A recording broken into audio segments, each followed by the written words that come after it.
బాపట్ల జిల్లా మార్టూరు మండలం Bollapalli toll plaza వద్ద పోలీసులు భారీగా గంజాయిని పట్టుకున్నారు. అరకు నుంచి బెంగళూరుకు కారులో తరలిస్తున్న సుమారుగా 50 కేజీల గంజాయిని తనిఖీల్లో గుర్తించారు. నిందితులు అబ్దుల్ అజీజ్, షేక్ ఫర్జానా బేగంను అరెస్టు చేసి వారి వద్ద నుంచి కారు, మొబైల్ ఫోన్లను స్వాధీనం చేసుకున్నారు. పట్టుబడిన గంజాయి విలువ సుమారుగా ₹1,15,000 ఉంటుందని డీఎస్పీ రామాంజనేయులు వెల్లడించారు.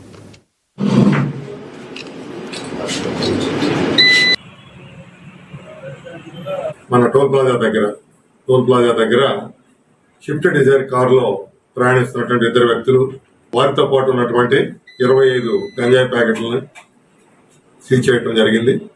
దీనికి సంబంధించి అబ్దుల్ అజీజ్ అని బెంగళూరులో నివాసం ఇతను షేక్ ఫర్జానా బేగం అనే నెల్లూరులో ఉండేటువంటి ఈవిడతోటి సహజీవనం చేస్తూ గతంలో కూడా 3 సార్లు ఈ విధంగా ఒరిస్సా బోర్డర్లోకి వెళ్ళి అక్కడ ఉన్నటువంటి మీడియేటర్ల ద్వారా ఈ గంజాయి కొనుగోలు చేసుకుని బెంగళూరు ప్రాంతంలో డిస్పోజ్ చేస్తూ ఉన్నారు.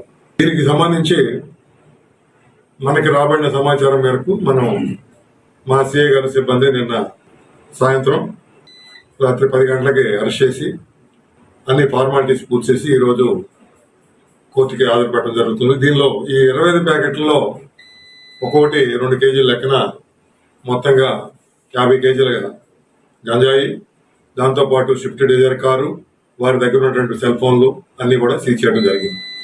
తర్వాత ఇవి ఎక్కడి నుంచి కొన్నారు, వీళ్ళు ఎక్కడ డిస్పోజ్ చేస్తున్నారు, కన్జ్యూమర్స్ ఎవరు, పర్చేజర్స్ అక్కడ అమ్మిన వాళ్ళు ఎవరు, ఇవన్నీ కూడా సైంటిఫిక్ ఇన్వెస్టిగేషన్ ద్వారా తర్వాత వాళ్ళని కూడా ఈ కేసులో ఇన్వాల్వ్ చేసి చట్ట ప్రకారం చర్య తీసుకోవడం జరుగుతుంది. మన టోల్ ప్లాజా దగ్గర షిఫ్ట్ డిజైర్